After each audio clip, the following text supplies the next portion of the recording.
I think the biggest takeaway for me from this year's program is to be more energized in the acting process itself. What I mean by that is we got some very different approaches to acting from different teachers, and it was really useful to have these approaches and see how we could apply them to the plays that we were doing.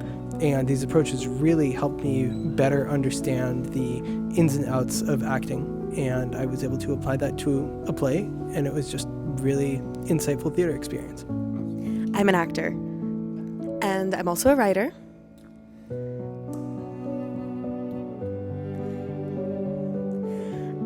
All of my experiences in storytelling. I love telling stories of being a human, life experiences, going through challenges, all of the different experiences and diverse experiences that are part of life.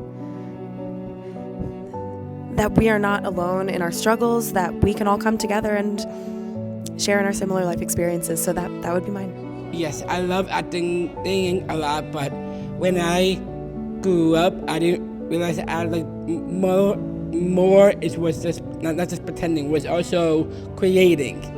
And I love creating my own scripts, and I love doing that. So I decided I want to go back to that roots again from my high school days. So I kind of love that we're doing creative voices in our theater for our program, and I just want to be more like that.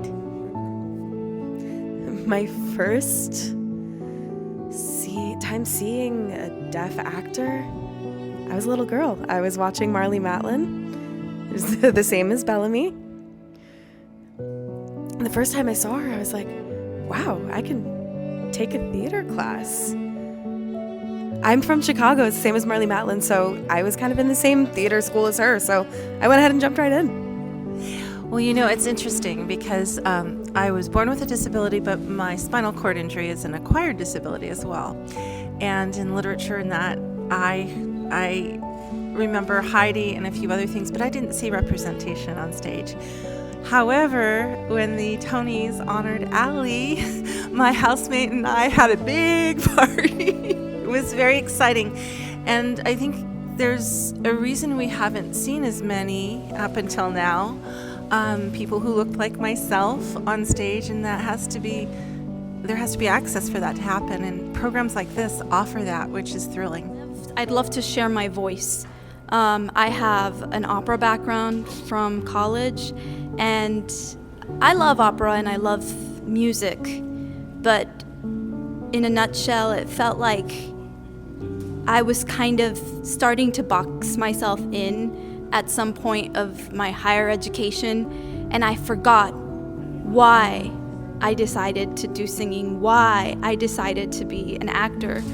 And I felt like maybe coming to TFA would maybe help me reset my direction and find a little bit more of the heart of the matter rather than getting it right. Of course, it's the experience. I mean, working with hearing and deaf performers alike, on these short plays especially, we have a tough script. I mean, my script. It's from Greek mythology, So, of course, you always try to think, like, how is a hearing person going to hear my lines? I have a cochlear implant. So I'm signing with another performer now. And it shows how these things can really be malleable. In English and in sign language, it shows how we can all come together to work, to do a show, and show our work and our collaboration, our communication, and how we can reach our goals. Just seeing somebody on there representing a disability, whether it be a wheelchair or a walker or even just a hearing or a visual impairing, just makes you realize how open the world is becoming and how mainstream and part of the world. It doesn't matter what a limitation or a disability that you have. Everybody is part of it and can be a part of it. And it's just such an open, freeing feeling to be able to see that.